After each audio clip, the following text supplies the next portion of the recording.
All right, so the first job of warping is to find the original BPM of the track. You don't want to be trying to warp a track outside of the BPM range the darn thing is in. So first thing before you turn off the warp is to set the one.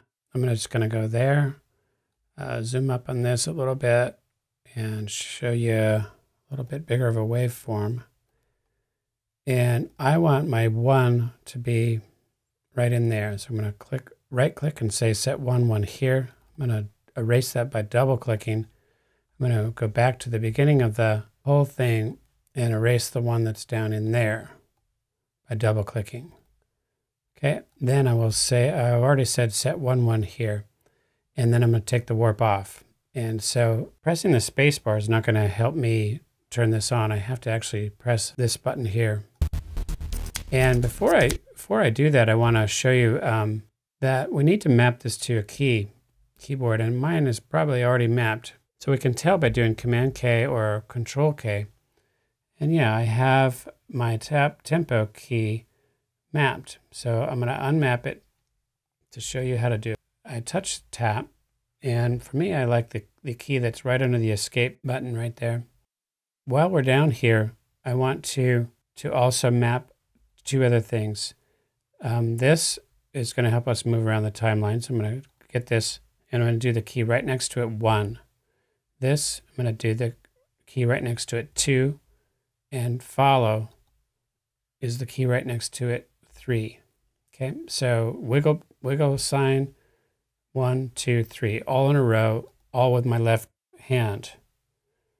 Okay, so start clip. And by the way, when I do my tap tempo, I just don't go keyboard, keyboard, keyboard, keyboard, keyboard. I go keyboard desk, keyboard desk, keyboard desk. I double up the division, and I also close my eyes and just listen. So maybe you can hear how that works. I'm going to play it and get my tempo by alternating between the keyboard and the desk.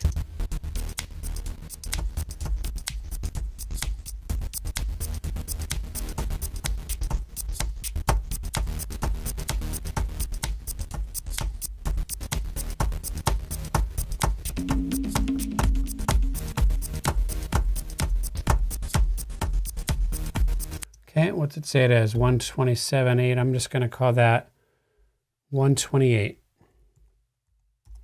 Okay, so back to warp. And what I'm going to do is just see if it can do a decent job by just saying warp from here. Okay, and you could see those kind of move into position. And live, we'll put in markers. And the point here is that you can get so deep into the weeds. Maybe live will get it for you.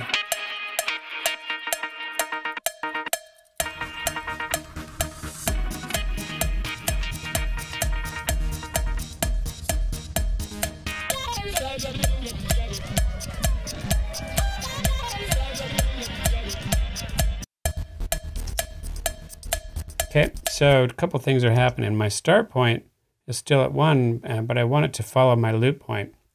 How's that going to work?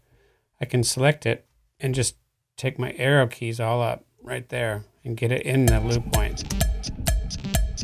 And there it is. This is actually sounding pretty good. The auto warping is pretty darn good in live.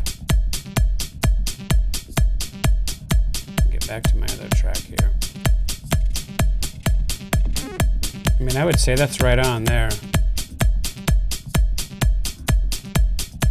And basically that was just saying warp from here. Okay, so that menu is worth talking about. You got the set 1 from here. Warp from here says, okay, I think it's 127.05. You think it's 128.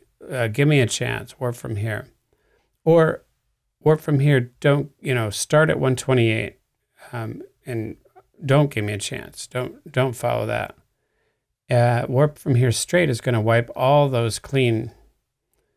If I go pick any one of these and say warp from here straight, it's going to wipe them all away. And I can also go back to say warp from here. These are all pretty good, and they all apply different things. warp here as a 250 bar loop, what that'll do is take away all of them except for one at the start and one at the end.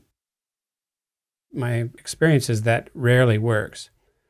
Okay, so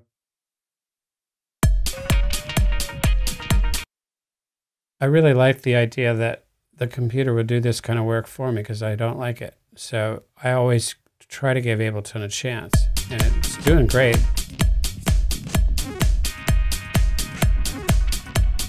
And all this looks really good to me. Now, here's a good example. I could look at that and go, oh, I'm off. And then the next thing you know, I'm deep in the weeds, worried about being off. My advice is stay out of the weeds and see if it sounds good. Because if it sounds good, it is good. And this is why I keep kick drums in my warping template, because I want to hear it in the context of the club or the groove.